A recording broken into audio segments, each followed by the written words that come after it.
श्री गणेशाय नमः। श्री सरस्वते नमः। श्री गुरुभ्यो नमः।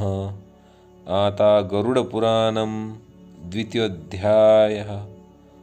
नमस्कार श्रोते हो, आपणास प्रणाम। आज आपण गरुड पुराणातील दुसऱ्या अध्यायाचे श्रवण करणार आहोत। श्रोते हो, मनुष्याला जन्मतः 3 प्रकारचे ऋण प्राप्त होतात।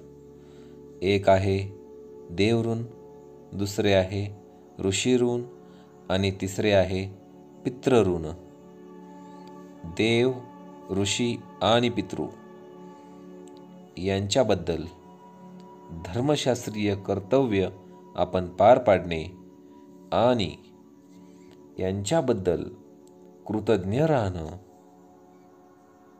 यातूनच या ऋणांबद्दलची आपली उत्तराई होत असते।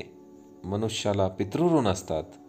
आपले आईवडील असतील, आपले आजी आजोबा असतील, जे कोणी आपले परिवारजन आहेत, त्यांच्याबद्दल आपण प्रेमभाव ठेवलेच पाहिजेत।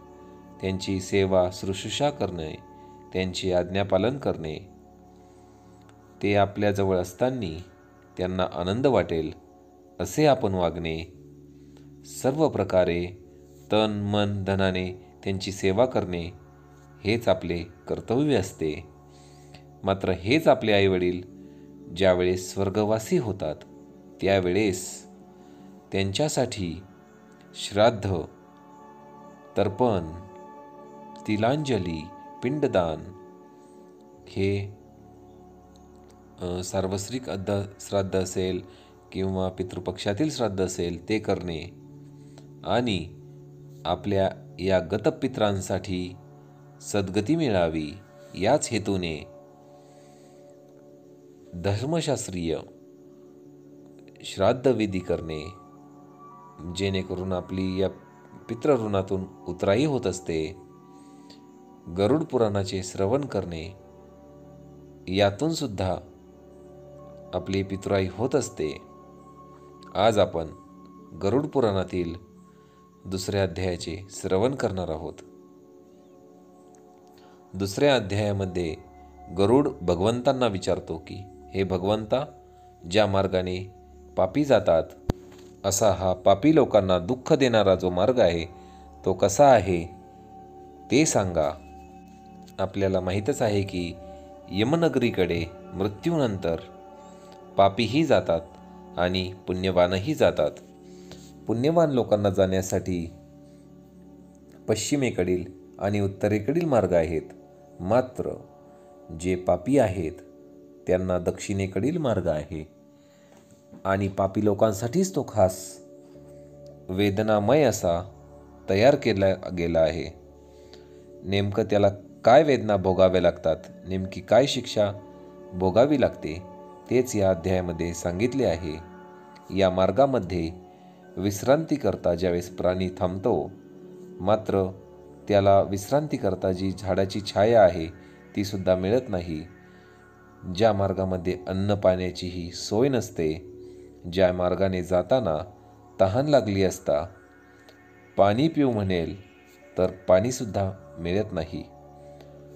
आपल्या या पृथ्वीवर एक सूर्य तापत असतो, मात्र त्याच ठिकाणी जणू काही प्रलयकाळ आला आहे अशा अवस्थेमध्ये एकाच वेळेस 12 सूर्य तापत असतात। 12 सूर्यांची उष्णता आपल्याला सहन करावी लागते। त्या ठिकाणी थंडीसुद्धा खूप आहे आणि वारासुद्धा खूप आहे, यांचीही पीडा भोगावी लागते। काही ठिकाणी रस्त्यांमध्ये महाविषारी सर्प असतात, वाघ असतात, जंगली कुत्रे असतात, ते येऊन त्यांना खातात। तसेच कोठे कोठे येऊन विंचू त्यांना दंश करतात। काही ठिकाणी दावाग्नी पेटलेला असतो, त्यामधूनही जावे लागते। काही ठिकाणी त्याच रस्त्यामध्ये मोठमोठे कावळे, घुबड, गिधाड, विषारी माशा यांचा उपद्रव खूप असतो। या रस्त्यामध्ये असीपत्र नावाचे एक जंगल आहे। हे जंगल 2000 योजन लांब आहे याच ठिकाणी या जंगलामध्ये जे प्राणी आहेत ते मोठमोठ्या अंधारमय झुडपांमध्ये असतात. त्यामधून या माणसाला जावे लागते. काही ठिकाणी तलवारींच्या धारेवर टोचन केले जाते. काही ठिकाणी अंधारमय कोठडीत माणूस जाऊन पडतो. काही विषारी पाण्यात माणूस अडकतो. काही ठिकाणी त्याला चालता येत नाही अशा चिखलात तो अडकतो. काही ठिकाणी त्याला तापलेल्या धुळीवर पडावं लागतं, तापलेल्या रेतीमध्ये पडतो. तांबेसुद्धा कढून जाईल अशा निखाऱ्यांवरून त्याला चालावे लागते. तर काही ठिकाणी धुळींचे लोट उठलेले असतात. त्या धुळांच्या लोटामध्ये त्याला सापडावं लागतं. काही ठिकाणी आकाशातून निखारे पडत असतात. काही ठिकाणी गारांच्या वृष्टीबरोबरच दगडांची वृष्टी होत असते. काही ठिकाणी रक्तांची वृष्टी होते. काही ठिकाणी गरम पाण्याची वृष्टी होते. काही ठिकाणी चिखलांची वृष्टी होते. कोठे तर अतिशय मोठ्या खाचखळग्यात त्याला पडावे लागते, त्यातून चालावे लागते. कोठे तर त्याला उंच टेकडावर चढावे लागते. अंधकारमय दाट गुहेतून त्याला चालावे लागते. कोठे चढण्यास अशा अवघड दगडांवर त्याला चढावे लागते. तर काही ठिकाणी पू, रक्त आणि विष्ठा यांचे डोह आहेत. यांमधून त्याला जावे लागते.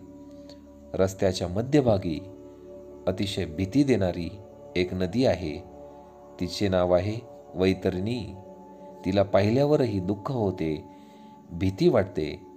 100 योजनेपर्यंत अगदी विस्तीर्ण अशी ही नदी आहे आणि ती पाण्याची नसून रक्त आणि पू यांचा पाठ तेथे वाहत आहे. रक्त आणि पूचा जो प्रवाह आहे त्यामध्ये हाडांचा ढीगही आहे. मांस व रक्त यांचा चिखल आहे. पापी लोकांना यामध्ये तरून जाता येत नाही. अशा या नदीमध्ये केस हेच शेवाळे आहेत, मोठमोठ्या सुसरी आहेत आणि भयंकर पक्षीगणांनी ती भरलेली आहे. अशी ती नदी. हे गरुडा, पापी येत आहेत असे पाहून कढईतून तूप कढते त्याप्रमाणे ज्वाळा आणि रक्त याने ती कढत असते. त्यामध्ये भयंकर कृमी आहेत. सूर्याच्या अग्राप्रमाणे तीक्ष्ण टोकाचे पक्षी आहेत. मोठमोठी गिधाडे आहेत. तसेच कावळेही पुष्कळ आहेत. शिशुमार नावाचे मगर, मोठमोठे साप, मासे, कासव, याशिवाय मांस खाणारे दुसरे जलचर प्राण्यांनी ही नदी भरलेली आहे. या नदीत पुष्कळ पापी लोक हे बंधू, हे मुला, हे बापा असा मोठमोठ्याने आक्रोश करीत असतात. भुकेने व्याकुळ झालेले व तहानेने पीडित झालेले हे प्राणी त्या ठिकाणी रक्त पितात. कारण ते रक्त त्यांना प्यावेच लागते, कारण तिथे पाणी नाहीच. आणि त्या नदीमध्ये पुष्कळ असा रक्ताचा फेस आलेला असतो. ती नदी महाभयंकर अशी गर्जना करणारी आहे. तिला पाहू शकत नाही अशा प्रकारे ती भीती देणारी आहे. निस्ता तिच्या दर्शनाने पापी घाबरतो.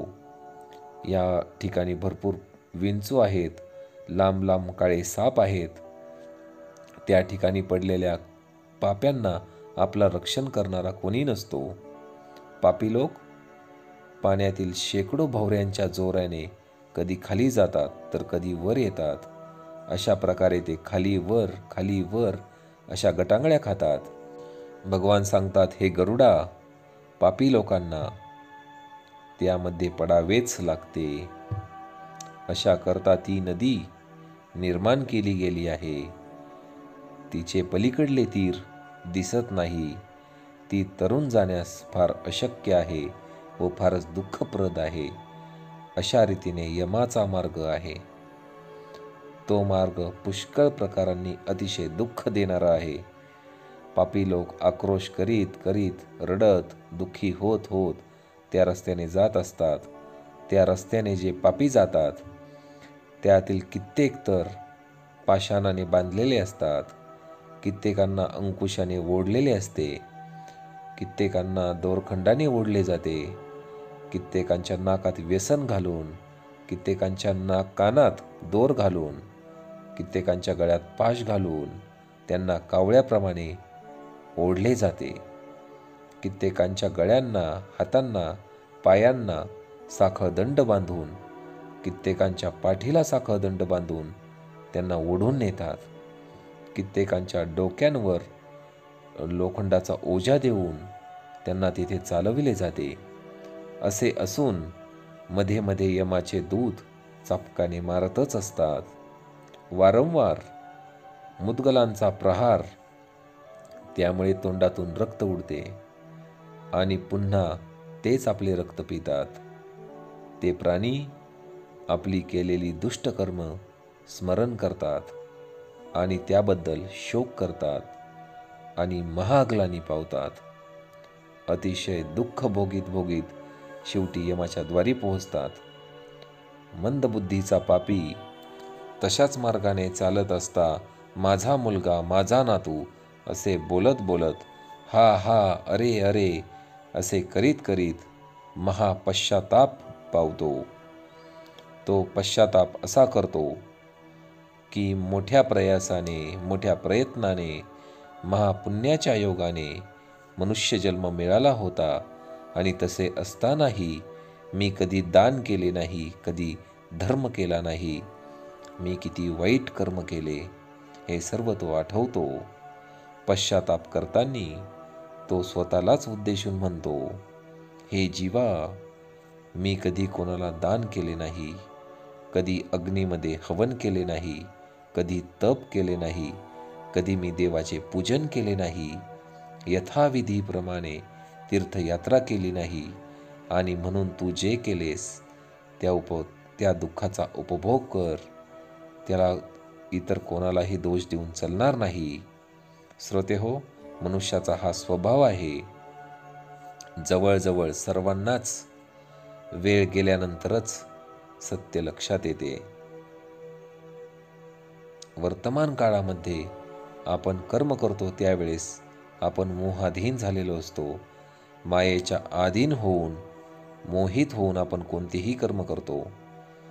त्या वर्तमान काळामध्ये आपण भ्रमामध्ये राहून कर्म करत असतो. आपण अहंकारात ताठून जाऊन कर्म करत असतो. अशा वेळेस आपल्या हातून बऱ्याच वेळेस, भरपूर वेळेस चुकीचीच कामं घडतात. मात्र ज्या वेळेस तो वर्तमान काळ भूतकाळात रूपांतरित होतो, जसे झोपेतून जागे झाल्यावर स्वप्न हे खोटे असते, त्याप्रमाणे वेळ निघून गेल्यानंतर आपल्या हाती सत्य लागते. मात्र त्यावेळेस वेळ निघून जाते आणि वेळ निघून गेल्यावर सत्यसुद्धा काही किमतीचे राहतच नाही. वेळ निघून गेल्यावर आपण पुन्हा सत्यकर्म करू शकत नाही, आपल्याकडून चांगले काही होऊ शकत नाही. त्यामुळे वर्तमानामध्ये जागृत राहून आपण मायेवर मात केली पाहिजे. आपण जी मोहमाया म्हणतो त्यावर मात केली पाहिजे आणि कोणत्याही कर्मावर मोहित न होता, कोणत्याही कर्माच्या अधीन न जाता आपण सत्यानेच कर्म केले पाहिजे. त्यावेळेस आपल्याला पश्चाताप करण्याची वेळ येणार नाही आणि पश्चातापाने काहीच सिद्ध होत नाही. आणि मृत्यूनंतर तर पश्चाताप काहीच उपयोगाचा नाही, कारण मृत्यूनंतर आपण सत्कर्म करू शकत नाही आणि आपण सत्कर्म करण्यासाठी आपल्याकडे साधन नाही, शरीर नाही, हात नाहीत आणि आपण पश्चाताप जरी केला तरी आपण सत्कर्म करणार कसे? तर मृत्यूनंतर मनुष्याला सत्याची जाणीव होते, पश्चाताप होतो. मात्र असे असतानाही तो सत्कर्म करू शकत नाही, ही दुःखांकिता आहे. तो स्वतःलाच सांगतो की अरे, समाजामध्ये जे पूजनीय लोक होते, जे आदरणीय लोक होते, जे साधू संत होते, देव ब्राह्मण होते, यांच्यापुढे आपण कधीही नतमस्तक झालो नाही. आपण दरवेळेस अहंकारामध्येच राहिलो आणि आपल्याला कोणीही श्रेष्ठ दिसले नाही, आपल्यापेक्षा ज्ञानी आपल्याला कोणी दिसले नाही. कोणाचे म्हणणं आपल्याला समजूनच घ्यायचं नसतं. कधी कोणाचं आपल्याला ऐकायचंच नसतं. कधी कोणाच्या म्हणण्याप्रमाणे आपल्याला आत्मपरीक्षण करायचं नसतं. कधी कोणाच्या म्हणण्याप्रमाणे आपण आत्मपरीक्षण करून स्वतःमध्ये काही सकारात्मक बदल करून घेतले असं कधीच आपल्याला करायचं वाटत नाही. आणि म्हणूनच आपण कोणापुढे नतमस्तक होत नाही. गंगा, सिंधू, सरस्वती आदी पवित्र नदींच्या तीरावर जाऊन आपण कधी राहिलो नाही. कधी निसर्गाच्या सानिध्यात आपण कधी शांत झालो नाही. कधी आपण आपल्या मस्तकामध्ये डोकावून बघितले नाही. आत्मपरीक्षण आपण कधी केले नाही. सत्पुरुषांची आपण कधी सेवा केली नाही. कधीही आपले शरीर कोणापुढे नतमस्तक झाले नाही. कोणी महापुरुषाच्या जवळ जाऊन आपण हातपाय चेपावे, त्यांची सेवा करावी, त्यांची सेवा शुश्रूषा करावी, त्यांच्या आजारपणामध्ये त्यांची आपण सेवा करावी, त्यांची काळजी घ्यावी, असं आपण कधी केलं नाही. तन मन धन कधी आपण अर्पण केले नाही. फक्त पापच केली. आणि म्हणून आता त्या पापाचे फळ ते आता तुला भोगावं लागतंय. ते तू भोग. स्वतःलाच म्हणतो की हे जेव्हा निर्जल प्रदेशामध्ये कधी तू पाण्याचा प्रवाह पाहिला नाही, त्या तलावामध्ये कधी पशु पक्षी येतील, कधी पाणी पितील, असे तू काहीच केले नाही. कधी कधी कडक उन्हाळा पडतो. मनुष्य स्वतःच्या पाण्याची व्यवस्था करू शकतो, पण प्राणी मात्रांनी काय करायचे? आज जंगले राहिले नाहीत, आज वने राहिली नाहीत. वृक्षतोड आपण केली की ज्यावर एखादा पक्षी घरटं करेल, आश्रय घेईल. कधी कुठे तलाव नाही, ओढा नाही. अशा वेळेस त्या पशुपक्ष्यांनी पाणी प्यायचं कसं? आणि त्या बिचाऱ्यांकडे बोलायला काही शब्दसुद्धा नाही, तोंडसुद्धा नाही. ते बोलणार कसे? आम्हाला तहान लागली, आम्हाला पाणी प्यायचंय, ते मनुष्याकडे मागणार कसे? परंतु या जीवांची वेदना, भावना आपण कधी समजून घेतल्या नाही. आणि म्हणून घराबाहेर आपण कधीही पाण्याची कधी कुंडी करून ठेवली नाही. रस्त्याने वाटसरू जातात, त्यांना तहान लागते, त्यांनाही आपण कधी पानपोई बनवली नाही. आपल्या मनात देखील त्याचा विचार आला नाही. कधी आपण बाहेर कुंडीमध्ये धान्य ठेवले नाही पशुपक्ष्यांसाठी. जेवताना कधी गोग्रास काढला नाही. कुत्र्याला कधी पोळी टाकली नाही. कधी त्या पशुपक्ष्यांची आपण कधी आठवण केली नाही. नित्यदान केले नाही. नित्यदान करू शकत नाही की एखादा गरीब आला आणि आपण त्याला काही दान केले. मासिक दान कधी केले नाही. वार्षिक दान कधी केले नाही. आपल्या पवित्र अशा धर्मशास्त्रांवर कधी विश्वास ठेवला नाही. पुराण ग्रंथ कधी ऐकले नाहीत. कधी एखादा ग्रंथ उघडून वाचावा, एखाद्याच्या विद्वान मुखाच्या कडून ऐकावा, असे कधीही वाटले नाही. धर्मशास्त्रांनी जो सत्याचा भाग आपल्याला सांगितला आहे, जो मार्ग सांगितला आहे, त्याच्यावर कधी चालण्याची आपण इच्छा व्यक्त केली नाही, कधी प्रयत्न केला नाही. एकही पुण्य आम्ही कधी केले नाही. केवळ संसारामध्ये भोग भोगत राहिलो. काही झाले तरी फक्त पैसे कमवायचे, धनसंपत्ती वाढवायची. त्यासाठी योग्य काय, अयोग्य काय याचा कधीही विचार केला नाही. आमचा व्यापार धंद्यामध्ये केवळ आम्ही असत्यानेच वागलो, दांभिकपणे वागलो. आलेला व्यक्ती हा माझा बंधू सखा नाही, तो केवळ ग्राहक आहे. कारण आम्हाला पाश्चात्य लोकांनी सांगितलंय, the whole world all is market. ही त्यांची संकल्पना आहे.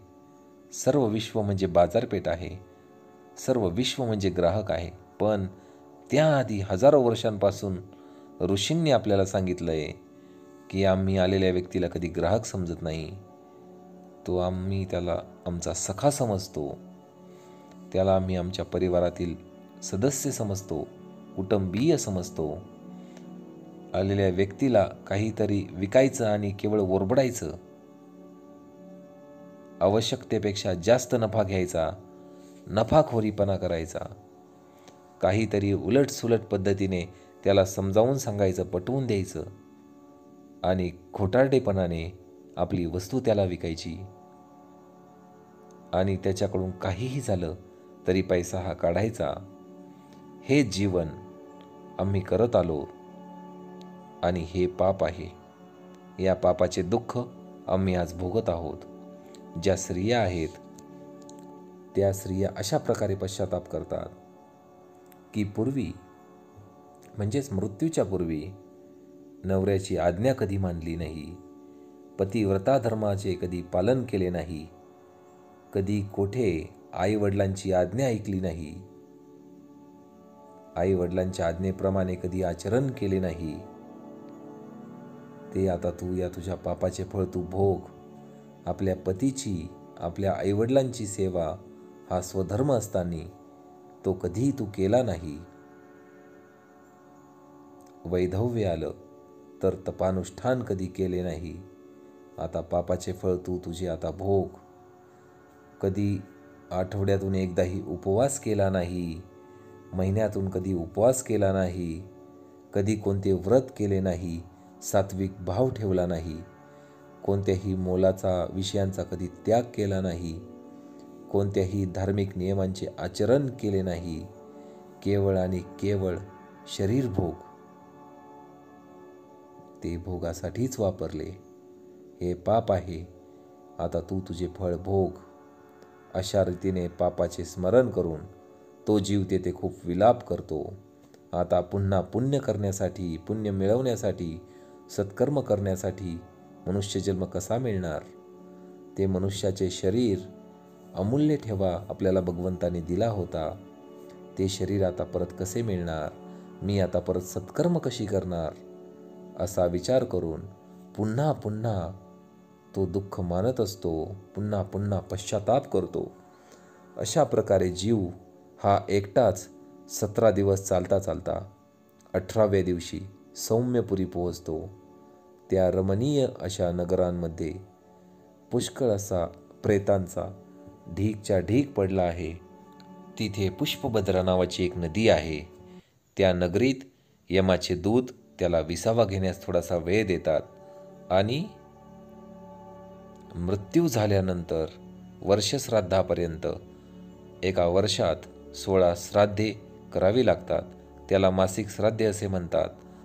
आणि त्या प्रत्येक श्राद्धाच्या वेळेस तो जीव एकेका ठिकाणी पोहोचलेला असतो की ज्या ठिकाणी त्याला आपल्या कर्माचा हिशोब द्यायचा असतो आणि आपली कर्माची शिक्षा भोगावी लागते. त्या ठिकाणी त्याची शिक्षा सौम्य व्हावी, त्या शिक्षेमधून त्याची जी ऊर्जा संपलेली आहे पुढे चालण्यासाठी शक्ती मिळावी, त्याची सद्गती व्हावी, यासाठी भूलोकावर त्याचे श्राद्ध करतात.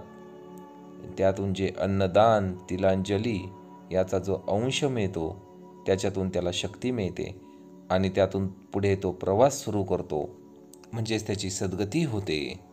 तर या ठिकाणी त्याला श्राद्ध त्याचे केले जाते. त्याचे जी काही ऊर्जा मिळते त्यातून तो पुढे जाण्यास निघतो.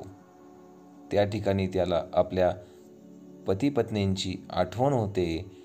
गाडी, बंगला, नोकर, चाकर याची सर्वांची आठवण होते. पद, पैसा, प्रसिद्धी जे आपण भोगत होतो याची त्याला आठवण होते. मात्र त्याला आता पुढे ते कुठेच दिसत नाही. आणि मग यमदूत त्याला बोलतात की कुठे तुझे धन, कुठे तुझे नोकर, कुठे तुझी बायको, कुठे तुझे पती, कुठे आहेत मित्र? आता नाहीत ना ते बरोबर. आता तू एकटाच आहेस. त्यांच्यासाठीच तू पापकर्म केलीस, मात्र आता ते नाही आहेत. आता तूच आहेस. आता तुझ्या पापांचा भोग तू एकटाच कर. जा, इथून पुढे जा, इथं बसू नकोस. यमदूत त्याला बोलतात की हे मरणशील शिवा, हा जो मार्ग आहे हा बालकांपासून वृद्धांपर्यंत सर्वांना माहीत आहे. हा रस्ता तू कधी माहीत नाही तुला कसा आहे? तू कधी ऐकलं नाही का? तू कधी धर्मशास्त्र समजून घेतले नाही का? तू कधी संतांच्या वाणीवर विश्वास ठेवला नाहीस का? गरुड पुराण कधी ऐकले नव्हते का? अशा रीतीने यमदूत त्याला निष्ठुर वचन बोलतात, काठीने ताडण करतात आणि मग तो पुढे धावतो. यमदूत त्याच्या मागे धावतात. मग तो अडखळून पडतो. त्याला वेदना होतात, तो रडू लागतो. पुन्हा त्याला बैलाप्रमाणे गळ्यात पार्श्व बांधून ओढून नेतात. त्यानंतर पुढे तो सौरीपुरास जाण्यास निघतो. या नगरामध्ये यमदूत काळ रूप धारण केलेले असते. काल हा चलन वलन करणारा असतो. त्या काळाला पाहून जीव भयभीत होतो. हाच तो काळ. त्याच्या मुखामध्ये मानवी प्रवेश केला, ज्याने माझे मानव जीवन हरण केले, ज्याने मला माझ्या जवळच्यांपासून दूर केले. हाच तो काळ. हे पाहिल्यानंतर तो त्याला घाबरतो आणि त्या ठिकाणी 1.5 महिन्याला जे श्राद्ध केले जाते, त्रिपाक्षिक श्राद्ध त्याला म्हणतात, त्यामध्ये अन्न पाणी खाऊन त्याला ऊर्जा मिळते. तो पुढच्या प्रवासास निघतो. जेव्हा ते निर्दयी यमदूत त्याला ओढून नेतात, त्यावेळेस तो पुन्हा पुन्हा रडतो. आणि मग ज्यावेळेस 2ऱ्या महिन्यामध्ये तो दुसऱ्या ठिकाणी पोहोचतो, तेथे पुन्हा जे भूलोकामध्ये श्राद्ध केले जाते त्यातील ते अन्न खाऊन त्याला पुढे ओढून नेतात. 3रा महिना पूर्ण झाल्यानंतर तो गंधर्व नगरात पोहोचतो. 3ऱ्या महिन्यातील श्राद्धातील अन्नपाणी तो खातो आणि 4थ्या महिन्यात तो शैलागमन नगरात पोहोचतो. तेथे प्रेतांवर पुष्कळ दगडांचा वर्षाव केला जातो. दगडांचा पाऊस त्याच्यावर पडतो. तेथे 4थ्या महिन्यातील मासिक श्राद्ध तो खातो आणि पुढे क्रौंचपुराकडे जाण्यास निघतो. 5व्या महिन्यामध्ये तो क्रौंचपुरात पोहोचतो आणि 5व्या महिन्यात येथे भूलोकावर त्याला जे अन्नपाणी मिळते तो ते खातो आणि पुढे क्रूरपुरीस जाण्यास निघतो. 5.5 महिन्यात तो तिथे पोहोचतो आणि जे पुढे श्राद्ध केलं जातं त्यातील तो अन्नपाणी खातो. थोडासा तो तृप्त होतो. 1 घटिकापर्यंत तिथे विसावा आहे आणि त्यानंतर त्याच्या शरीराला कंप सुटतो. तो थरथर कापू लागतो, घाबरतो आणि यमदूत त्याला निष्ठुर वचनाने त्याचा तिरस्कार करतात आणि पुढे तो चित्रभवन नावाच्या नगरास जातो. तेथे विचित्र नावाचा एक राजा आहे. हा यमाचा धाकटा भाऊ आहे. तेथे तो राज्य करत आहे. तो प्रेतरूपी जीव त्या महाधिप्पाड विचित्र राजाला पाहून भयभीत होतो आणि भयभीत झाल्यानंतर अचानक नावाडी समोर येतात आणि त्या ठिकाणी एक नदी आहे. तीच नदी आहे वैतरणी. ते नावाडी म्हणतात की तुझं काय काय पुण्य आहे ते सांग, तुझं सत्कर्म सांग. ते नावाडी त्याचे सत्कर्म पाहतात आणि ते म्हणतात की जर तुझे सत्कर्म असेल की तू वैतरणी नदी तरून जाशील तरच आम्ही तुला इथून घेऊन जाऊ. जर तू गायीचे दान केले असेल तर तुला नाव मिळेल. अशा प्रकारे त्या पापी जीवाला वैतरणी नदीमध्ये तरून जायचे की बुडून राहायचे असा प्रश्न पडलेला असतो. तरून जाण्याची इच्छा असते, पण त्याच्याकडे सत्कर्माचा रेकॉर्ड कमी असतो. नाहीतर त्या पापीला त्या नदीमध्ये ढकलून दिले जाते आणि तो तिथे गटांगळ्या खातो.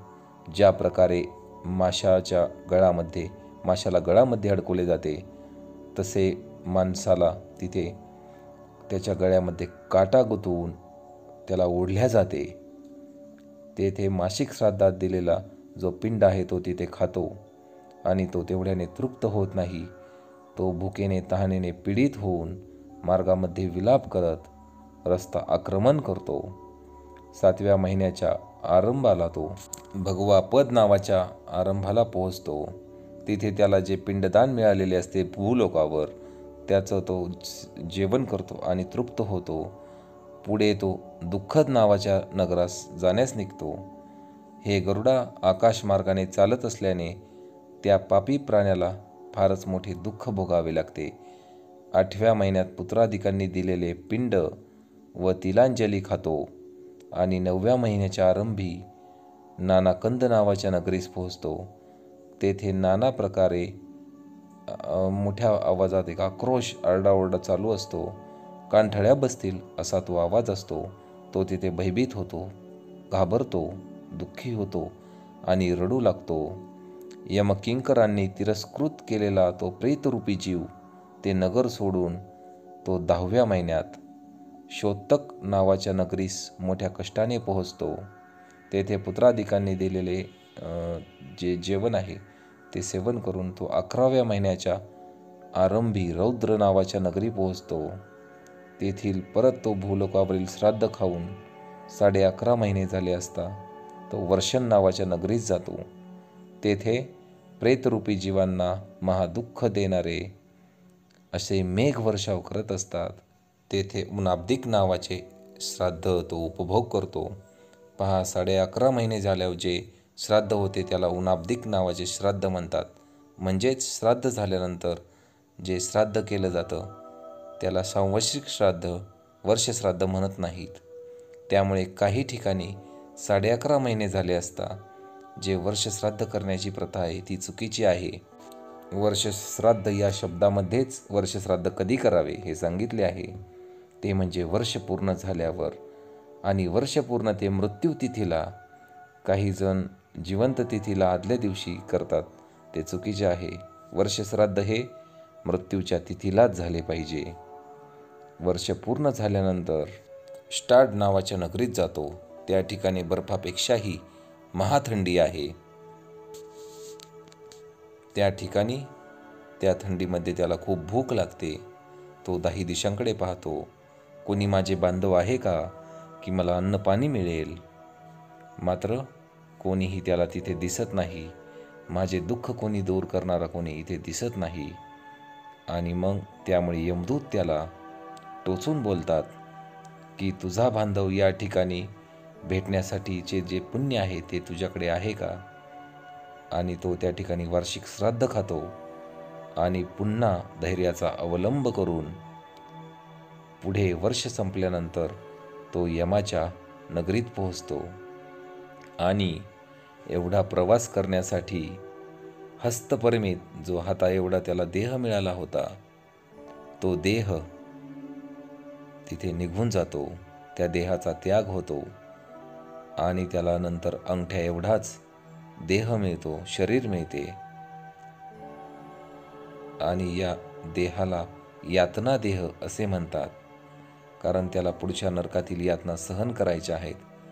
त्या सहन करण्यासाठी त्याला अंगठा एवढा देह दिला जातो आणि तो देह धारण करून यमदूतांबरोबर चालू लागतो. भगवंत सांगतात की हे गरुडा, ज्यांनी औद्र देहिक दान केले नाही, औद्र देहिक दान म्हणजेच आई वडिलांच्या मृत्यूनंतर जे दाने मुलांनी करायची असतात ती ज्यांच्याकडून होत नाहीत, दिली जात नाहीत, ते पापी लोक पूर्वी सांगितल्याप्रमाणे महाकष्टाने पाशाने बांधलेले रस्त्याने मार्गक्रमण करत असतात. यमाच्या नगरात जाण्यासाठी मोठी 4 द्वारे आहेत. त्यापैकी हा दक्षिणेकडचा मार्ग आहे.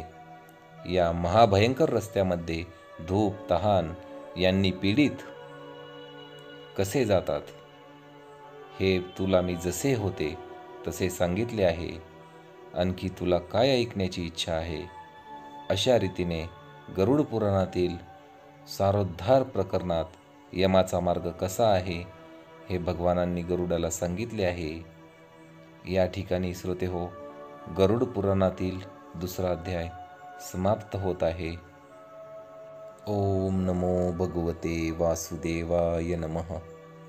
ओम नमो भगवते वासुदेवाय नमः.